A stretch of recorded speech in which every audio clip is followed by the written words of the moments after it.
Hello students, कैसे हैं आप सभी। उम्मीद करते हैं कि आप सभी लोग अच्छे होंगे। तो चलिए फिर से आप सभी को आपका अपना YouTube channel mastermind academy official में आप सभी का वेलकम है।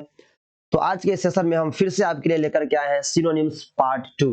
यानी सिनोनिम्स के इससे पहले पार्ट में हमने 20 क्वेश्चन देखा था। आज फिर हम क्वेश्चन नंबर 21 से लेकर 40 तक देखेंगे। यानी प्रत्येक वीडियो में हम 20-20 क्वेश्चन देखने वाले हैं, जो कि आपके बिहार बोर्ड क्लास 12 के एग्जाम के लिए मोस्ट वीबीआई होता है। ऑब्जेक्टिव क्वेश्चन में आते हैं, इसमें से क्वेश्चन 1-2। तो आइए इसी के हम सीरीज को लेकर चल रहे हैं। सिनोनिम्स मतलब कल ही बताए थे आपको, पर्यायवाची शब्द इसको हिंदी में कहते हैं।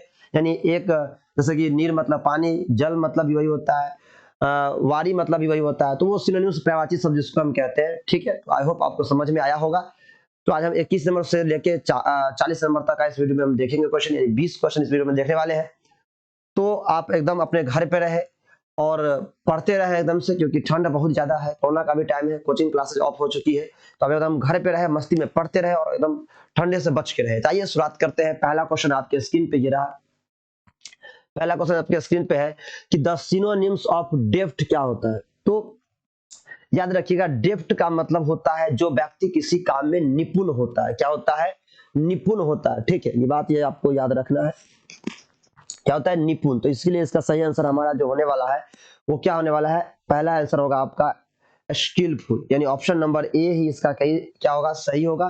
स्किलफुल मतलब होता है निपुण। डेप्थ का मतलब क्या होता है? निपुण, जो कोई भी काम करने में एकदम निपुण हो, अच्छे से काम करे। तो सही आंसर इसका क्या होगा? स्किलफुल ही इसका क्या है? सही आंसर होगा।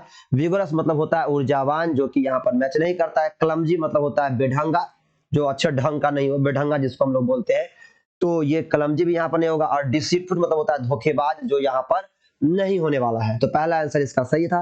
अगले क्वेश्चन की तरफ चलते हैं। क्वेश्चन नंबर 22 आपके स्क्रीन पे। क्वेश्चन नंबर 22 देखिए, द सिनोनिम ऑफ, मुझे प्लस, प्लस का मुझे बताना है सिनोनिम। तो याद रखिएगा, प्लस मतलब होता है, आपको याद रखना है, आलिशान।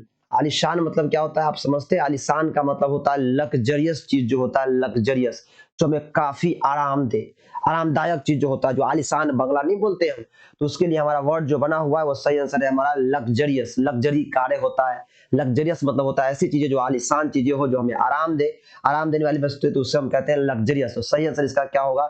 Option number B. कंफर्टिंग मतलब भी होता है आराम देने वाला, बट लग्जरियस की जैसा नहीं होता। टेस्टी मतलब स्वादिष्ट होता है, जो यहाँ नहीं होने वाला है। डेलिशियस मतलब भी स्वादिष्ट होता है, जो यहाँ नहीं होने वाला है। तो सही आंसर इसका क्या होगा? Option number B. अगला question, question number 23। Question number 23 समझिए। हाँ, क्वेश्चन नंबर 23 देखिए क्या है। क्वेश्चन नंबर 23 है, द सिनोनिम ऑफ इरेडिक। इरेडिक का सिनोनिम मुझे बताना है। देखिए इरेडिक, इरेडिक का मतलब क्या होता है कि किसी चीज को क्या करना? खत्म करना। इरेडिक से बना है इरेडिकेट। इरेडिकेट मतलब आप लोग जानते हैं, वाइप आउट जिसको बोलते हैं, किसी चीज को जड़ से खत्म करना। जैसे हम गरीबी को जड़ से खत्म करना चाहते हैं, तो इरेडिकेट पॉवर्टी है कि नहीं? हम चाहते हैं दहेज प्रथा को जड़ से खत्म करें, तो इरेडिकेट, उन्मूलन करना जिसको, तो इसी इरेड से बनता है इरेडिकेट। लेकिन यहाँ पर इरेड मतलब होता है किसी भी चीज को खत्म करना, और खत्म करना मतलब किसी चीज को उखाड़ फेंकना, हटाना। तो उसके लिए हमारा वर्ड बना हुआ है एलिमिनेट का मतलब होता है कोई भी चीज क्या करना? हटाना। सही आंसर इसका क्या होगा?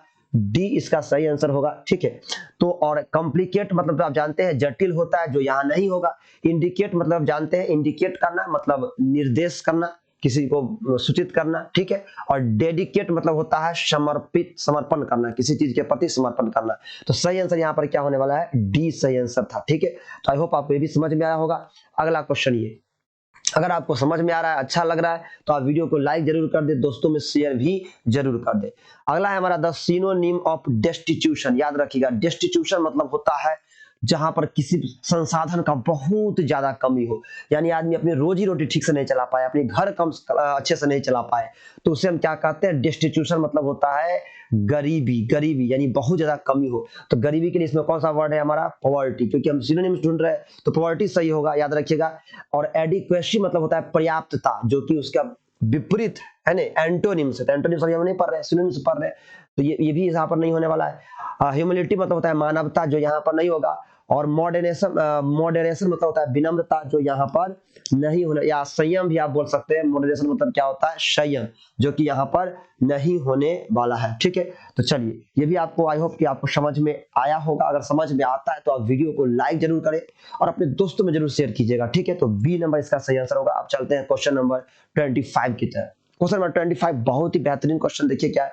सिनोनिम मुझे बताना है किसका, कॉम्पिटेंस का सिनोनिम क्या होता है, मुझे ये बताना है। तो सबसे पहले कॉम्पिटेंस क्या होता है, कॉम्पिटेंस मींस होता है क्षमता। क्या होता है, कॉम्पिटेंस मींस होता है क्षमता। और क्षमता के लिए जो आपके पास चार ऑप्शन है, उस चार ऑप्शन में से जो आपके लिए ऑप्शन है वो बी है। एबिलिटी मतलब भी आप जानते हैं क्या होता है, क्षमता। सही आंसर होगा बी, ठीक है। फ्लुएंसी आप जानते हैं, फ्लुएंसी मतलब होता है धारा प्रवाह, जो बोलते हैं प्रवाह मतलब लगातार, नहीं हम फ्लुएंटली इंग्लिश बोलते हैं, तो फ्लुएंसी मतलब होता है धारा प्रवाह जो होता है, फ्लुएंसी होगा। तो ये आंसर इसका यहाँ नहीं होने वाला है। कंपटीशन मतलब तो आप जानते हैं प्रतियोगिता होता है, कंपटीशन जिसको बोलते हैं, ये भी यहाँ पर नहीं होने वाला है। और कंपेंसेशन मतलब तो आप जानते हैं क्या होता है, क्षतिपूर्ति होता है, ठीक है। तो यहाँ पर क्षतिपूर्ति भी नहीं होने वाला है। तो सही आंसर इसका क्या होगा, एबिलिटी मतलब होता है क्षमता, ठीक है। तो आई होप आपको ये भी क्वेश्चन समझ में आया होगा। चलते हैं हम अगले क्वेश्चन की तरफ। क्वेश्चन नंबर 26 देखिए, क्वेश्चन सॉरी क्वेश्चन नंबर 26, हाँ आइए क्वेश्चन नंबर 26 देखते हैं। क्वेश्चन नंबर 26 क्या है, the synonym of turn up. मुझे टर्न अप का क्या बताना है, सिनोनिम बताना है। तो टर्न अप मतलब होता है किसी भी चीज को क्या करना, बढ़ाना, किसी चीज को दिखाना, शो अप करना। तो इसका सही आंसर क्या होगा, ऑप्शन नंबर ए इसका सही होगा, ठीक है। याद रखिएगा ऑप्शन नंबर इसका सही आंसर क्या होगा, ऑप्शन नंबर ए इसका सही होगा, ठीक है। तो वो कौन सा होगा, ए होगा, शो अप दिखाना, ठीक है। ये आपको याद रखना है, ठीक है, पहले, ठीक है। गिव अप मतलब क्या होता है, त्यागना, जो कि नहीं होगा यहाँ पर। लैंड अप मतलब होता है उतरना, जो कि नहीं होने वाला है। और लॉस अप मतलब होता है कोई भी चीज क्या करना, खोना, ठीक है, खो देना, त्याग देना, ये सब चीज, तो ये नहीं होगा। सही आंसर हमारा क्या होगा, शो अप। चलिए अगला क्वेश्चन, क्वेश्चन नंबर 27 देखिए, समझते हैं। क्वेश्चन नंबर 27 है सिनोनिम ऑफ बैफल। बैफल मतलब क्या होता है, चकरा जाना, है नहीं। जब हम किसी पर फ्रस्ट्रेट हो जाते हैं, फ्रस्ट्रेट हो जाते हैं, बुद्धि काम नहीं करता है, तो वहां पर होता है जैसे हम कहीं कंफ्यूज हो जाना, जिसको कहते हैं बैफलमेंट, मतलब भी होता है कि चकरा जाना, है नहीं। तो उलझन में पड़ जाना, उलझन में पड़ जाना, जिसको हम कहते हैं फ्रस्ट्रेट। सही आंसर इसका क्या होगा, फ्रस्ट्रेट इसका हमारा सही आंसर होगा। फ्रस्ट्रेट मतलब भी होता है उलझन में पड़ जाना, चकरा जाना। हंगर में से भूखा होता है, जो नहीं होगा। डिफेम मतलब होता है किसी की प्रसिद्धि को खराब करना, बर्बाद करना, ये भी नहीं होगा। इंसल्ट मतलब अपमान करना, ये भी यहाँ पर नहीं होगा। अगला क्वेश्चन, क्वेश्चन नंबर 29 समझते हैं। Synonym of brace. ब्रेस मतलब क्या होता है, तो याद रखिएगा ब्रेस का मतलब होता है कोई भी चीज क्या करना, सिकुड़ना, है कि नहीं, सिकुड़ना, किसी भी चीज को कम करना, सिकुड़ाना। तो उसके लिए क्या होता है, ग्रिप वर्ड हमारा बना हुआ है। सही आंसर इसका होगा ग्रिप, ठीक है, सही आंसर। यानी किसी भी चीज को सिकुड़ाना, कम करना। सिकुड़ाना मतलब क्या होना, किसी भी चीज को कम करना, जो बड़ा दायरा है उस बड़े दायरे को कम करना, तो ग्रिप होगा, ठीक है। वेस्ट मतलब क्या होता है, याद रखिएगा वेस्ट मतलब क्या होता है, सॉरी, हाँ वेस्ट मीन्स क्या होता है, तो वेस्ट मीन्स होता है बर्बाद करना, है नहीं, बर्बादी। कोई भी चीज क्या होता है, वेस्ट मतलब जब खराब पदार्थ होता है, तो यहाँ पर तो वेस्ट नहीं होने वाला, गलत होगा यहाँ पर। यहाँ पर डिफाइन भी नहीं होगा। डिफाइन मतलब क्या होता है, किसी भी चीज को परिभाषित करना, नहीं जानते हैं, डिफाइन से बनता है डिफिनीशन, परिभाषित करना, तो ये भी नहीं होने वाला है। और कन्फाइन मतलब होता है किसी भी चीज को क्या करना, घेराबंदी करना, सीमांकन करना, तो यहाँ पर कन्फाइन भी नहीं होने वाला है। तो सही आंसर हमारा कौन सा निकल के आया, ग्रिप। अगला हमारा क्वेश्चन है क्वेश्चन नंबर 29। आइए समझते हैं क्वेश्चन नंबर 29। क्वेश्चन नंबर 29 कहता है कि मुझे सिनोनिम बताना है किसका, इनफर्नल का। इनफर्नल मतलब क्या होता है, दानव। दानव जानते हैं, दानव क्या होता है, किसी भी चीज को बर्बाद करता है, राक्षसी, नष्ट करने वाला, जो दूसरे को नष्ट करे, बर्बाद करे, तो उसके लिए हमारा वर्ड बना हुआ है, सही आंसर डेविलिश, ठीक है। डैमेजिंग मतलब भी नष्ट करने वाला, लेकिन यहाँ पर नहीं होगा। और एग्जैक्टिंग, एग्जैक्टिंग मीन्स भी होता है उसी तरीके से, क्या करना, किसी भी चीज को मांग करना, किसी भी चीज को बर्बाद करना, ये भी होता है। और एंजेलिक मतलब होता है दिव्य शक्ति, जो दिव्य होता है, भगवान के द्वारा या देवताओं का जो प्रावधान होता है, तो ये होता है। लेकिन ये भी यहाँ पर सही आंसर नहीं होगा। सही आंसर होगा हमारा डेविलिश, ठीक है। क्या होगा, डेविलिश यहाँ पर सही होगा, दानव जिसको बोलते हैं, ठीक है। चलिए अगला क्वेश्चन, क्वेश्चन नंबर 30 आपकी स्क्रीन पे, ये देखिए क्या होता है। अगला वर्ड हमारे पास है डिजोल्ट्री। डिजोल्ट्री क्या होता है, डिजोल्ट्री होता है एक तरीके से ऐसा व्यक्ति जिसका कोई एम ना हो, मतलब जिंदगी का कोई लक्ष्य ना हो, कहीं भी चला जाए, कुछ भी कर ले, तो उसको हम बोलते हैं डिजर्टरी। और एमलेस, जिसका कोई लक्ष्य नहीं है, उसके लिए हमारा वर्ड बना हुआ है एमलेस। यानी ऑप्शन नंबर डी इसका क्या हो गया, सही आंसर होगा, ठीक है। सही इसका आंसर होगा एमलेस, ठीक है।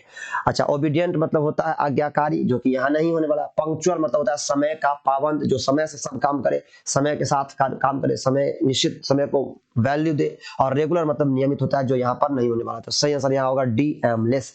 अगला क्वेश्चन, क्वेश्चन नंबर 31 देखिए क्या, क्वेश्चन नंबर 31 है सिनोनिम ऑफ पैरामाउंट। पैरामाउंट का मतलब होता है सर्वोत्तम। क्या होता है, सर्वोत्तम, यानी जो सर्वोत्तम हो, सबसे उत्तम हो। सबसे उत्तम के लिए हमारे पास है सुप्रीम। कौन सा वर्ड बना हुआ है? सुप्रीम। याद रखिएगा, सुप्रीम का मतलब ही सर्वोत्तम ही होता है, तो इसका वर्ड हुआ सही। वैल्यूएबल मतलब कीमती होता है, जो यहाँ नहीं होगा। अर्जेंट मतलब अति आवश्यक होता है, जो यहाँ नहीं होगा। और प्रेस्टिजियस मतलब भी जानते हैं आपका सम्मान होता है, प्रेस्टिजियस पर सम्मान, तो ये भी यहाँ पर नहीं होगा। तो ऑप्शन बी इसका सही आंसर है। अगला क्वेश्चन, क्वेश्चन नंबर 32, आइए समझते हैं। Synonym of pander. ये पैंडर क्या होता है? पैंडर मतलब होता है किसी भी चीज को क्या करना, बढ़ावा देना। और बढ़ावा देना, तो इसका जो मिलता जुलता वर्ड है वो है कैजल। कैजल का मतलब होता है किसी को, किसी भी चीज को क्या करना, बढ़ावा देना, यानी कैजल। इसका ऑप्शन नंबर बी इसका सही आंसर होगा। ठीक है। वैसे फ्रस्ट्रेट मतलब आप जानते हैं तनाव में रहना, यहाँ नहीं होने वाला है। डिससेटिस्फाइड मतलब होता है असंतुष्ट, नहीं होने वाला है। विथड्रॉ मतलब होता है किसी चीज को निकालना, बाहर करना, जैसे हम पैसे वगैरह विथड्रॉ करते हैं, निकालते हैं, तो ये नहीं होगा। कैजल होगा इसका सही आंसर। अगला क्वेश्चन, क्वेश्चन नंबर 33, देखिए क्या 33 है, मुझे बताना है सिनोनिम ऑफ सिविल का। सिविल एक वर्ड है जिसका सिनोनिम बताना है। तो सिविल, सिविल का जो सिनोनिम होने वाला है वो है पोलाइट। सिविल मतलब होता है जो विनम्रता, नम्रता जो लोगों के अंदर में होता है, उसको हम बोलते हैं सिविल। सही आंसर क्या होगा इसका? पोलाइट इसका सिनोनिम्स है। वैसे फॉर्मल मतलब आप जानते हैं औपचारिक होता है, तो यहाँ पर तो होगा नहीं। सॉलिड मतलब ठोस होता है, यहाँ होगा नहीं। और अब्रप्ट का मतलब भी होता है, क्या होता है? आकस्मिक, अचानक, तो ये भी यहाँ पर नहीं होने वाला है। सही आंसर इसका क्या होगा? D number option polite. अगला हमारा जो क्वेश्चन है, क्वेश्चन नंबर 34 है, जो है डायनेमिक। और डायनेमिक मतलब क्या होता है? जो चलायमान रहे, गति में रहे, ऊर्जा में रहे, फुर्ती में रहे। और डायनेमिक के लिए ऊर्जावान, एक्टिव होगा। सही आंसर क्या होगा इसका? सिनोनिम्स क्या हुआ हमारा? एक्टिव इसका होगा। ठीक है। एक्टिव मतलब होता है सक्रिय, जो सक्रिय है, काम कर रहा है, मतलब ऊर्जावान है, चलायमान है, गति में, डायनेमिक। ठीक है। लेथार्जिक मतलब होता है आलसी, सुस्त, तो ये भी नहीं होने वाला है। एपैथेटिक मतलब एक तरीके से आप कह सकते हैं जो अनिच्छा से भी कोई काम करे, है नहीं, उदासीन तरीका से उदास रहे, तो उसको हम बोलेंगे एपैथेटिक, तो ये भी नहीं यहाँ होगा। और फ्लैबी मतलब भी एक तरीके से क्या होता है, सुस्त कहिए या मृदु कहिए, मृदु मतलब शांत शांत रहे, तो वो भी यहाँ पर नहीं होगा। सही आंसर इसका क्या होगा? एक्टिव होगा। ठीक है। अगला क्वेश्चन है question number 34, sorry 35। Question number 35 देखिए क्या है। क्वेश्चन नंबर 35 है कि मुझे एम्बिशन मतलब, एम्बिशन मींस क्या होता है? लक्ष्य होता है। एम्बिशन मींस क्या होता है? लक्ष्य। और इस एम्बिशन के बारे में मुझे बताइए इसका क्या होगा। तो याद रखिएगा, एक्सपेक्टेशन मतलब होता है उम्मीद, उम्मीद तो यहाँ नहीं होगा। ट्रायल मतलब होता है कड़ी मेहनत करना, ये भी नहीं होगा। हमारे पास एक्सेप्टेंस मतलब होता है किसी भी चीज को क्या करना, स्वीकार करना, स्वीकार्य, तो वो भी यहाँ पर नहीं होने वाला है। क्या होगा? एस्पिरेशन। एस्पिरेशन मतलब होता है एम्बिशन, जो आपका गोल होता है जिंदगी का, उसको हम क्या बोलते हैं? एस्पिरेशन बोलते हैं। ठीक है। हम कोई एम्बिशन, हमारा लक्ष्य होता है, तो उसको एस्पिरेशन, उसके लिए सिनोनिम्स बनता है। तो सी इसका क्या होगा? सही आंसर होगा। अगला क्वेश्चन, क्वेश्चन नंबर 36। 36 क्वेश्चन क्या कहता है देखिए। क्वेश्चन नंबर 36 है सिनोनिम्स ऑफ मार्वेलस। मार्वेलस मतलब क्या होता है? वंडरफुल, आश्चर्यजनक जो होता है उसको हम मार्वेलस बोलते हैं। याद रखिएगा, मार्वेलस मतलब वंडरफुल होता है। सही आंसर इसका क्या होगा? वंडरफुल। ऑप्शन नंबर ए इसका क्या होगा? सही आंसर होगा। ठीक है। अट्रैक्टिव मतलब आकर्षक होता है, जो नहीं होने वाला है। ऑर्डिनरी मतलब साधारण होता है, जो नहीं होगा। डिस्ट्रॉइंग मतलब होता है विनाश, नष्ट करने वाला, जो नहीं होगा। तो सही आंसर इसका क्या होगा? वंडरफुल। ऑप्शन नंबर ए ही इसका क्या होगा? सही आंसर। ठीक। अगला क्वेश्चन नंबर 37 देखिए। 37 है सिनोनिम ऑफ डेमिश। डेमिश होता है किसी चीज को क्या करना? मार देना, खत्म कर देना, अंत कर देना। ठीक है। और इसी डेमिश के लिए हमारा सही वर्ड क्या है? इंड। तो सही आंसर इसका क्या होगा? इंड होगा इसका सही आंसर होगा। ठीक है। डोरमेंट मतलब होता है शांत, सुस्त, जो नहीं होगा। डिके मतलब नष्ट होना, वो भी नहीं होगा। और डिक्लाइन मतलब भी होता है पतन होना, नष्ट होना, जो नहीं होगा। तो डेमिश के लिए कौन सा वर्ड बना है? एंड, अंत होना, समाप्त होना। ठीक। क्वेश्चन नंबर 38 है एबंडन। एबंडेंस क्या होता है? किसी भी चीज को त्याग देना, त्याग देना। और इसके लिए बना है हमारा वर्ड फोरसेक। फोरसेक मतलब भी क्या होता है? त्याग देना। तो 38 का सही आंसर क्या हो गया? डी, त्याग देना। तो एबेंडन के लिए सही आंसर हमारा हो गया क्या? फोरसेक। ठीक है। अच्छा, एडमिट मींस क्या होता है? प्रवेश करना, जो यहाँ नहीं होगा। रिटेन मतलब होता है किसी भी चीज को बनाए रखना, बरकरार रखना, जो नहीं होगा। और क्लेम मतलब तो आप जानते हैं किसी चीज का क्या करना, क्लेम करना मतलब दावा करना कि मेरा है। किसी भी चीज का क्लेम हम करते हैं ना, कि दावा करना, तो वो बोलते हैं। तो सही आंसर इसका होगा ऑप्शन नंबर डी, फोरसेक। अगला क्वेश्चन नंबर 39 को समझते हैं। 39 देखिए, सिनोनिम ऑफ म्यूटेशन। म्यूटेशन मतलब क्या होता है? परिवर्तन, विविधता, वेरिएशन। तो इसके लिए सही वर्ड है हमारा वेरिएशन, ठीक है। म्यूटेशन का सिनोनिम्स होगा वेरिएशन, परिवर्तन जिसको कहते हैं, किसी भी चीज में परिवर्तन करना। अच्छा, डिस्प्ले मतलब होता है प्रदर्शित करना, ठीक है। सेवरेंस मतलब होता है पृथक्करण, सेवरेंस मतलब यह क्या होता है, पृथक्करण, जो यहाँ नहीं होगा। डिस्प्ले भी यहाँ नहीं होगा। साइलेंस मतलब शांत होता है, चुपचाप तो नहीं होगा। सही आंसर इसका होगा वेरिएशन। अगला वर्ड हमारे पास है रिलक्टेंट। रिलक्टेंट क्या होता है? रिलक्टेंट मीन्स होता है अनिच्छुक, जो व्यक्ति अनिच्छा से काम करे, जिसको इच्छा नहीं हो, ठीक है। तो रेडी मीन्स तैयार होता है, नहीं होगा। विलिंग मतलब इच्छा से होता है, नहीं होगा। इंक्लाइंड मतलब भी होता है इच्छुक, नहीं होगा। हेजिटेटिंग मतलब जिसको हेजिटेट होता है, इच्छा नहीं है, हेजिटेट होकर के कोई भी काम करते हैं, तो यहाँ पर हेजिटेटिंग सही आंसर होगा, यानी ऑप्शन नंबर सी इसका क्या है, सही आंसर है। तो यानी 20 क्वेश्चन हमने इस वीडियो में पूरा कर लिया है। अगर आपको समझ में आया है तो अपने कमेंट के माध्यम से मुझे जरूर बताइएगा आपको कैसा लगा। अगर आपको अच्छा लगा तो दोस्तों में शेयर कीजिएगा, दोस्तों को भी बताइएगा। और अगर आप अपने कमेंट के माध्यम से अपना प्रतिक्रिया देते हैं तो मेरा और आप उसके माध्यम से हम और अच्छा से अच्छा वीडियो हम आपके लिए लेकर के आते रहेंगे। और अपने घर पे रहे, पढ़ते रहे। Bye bye, take care.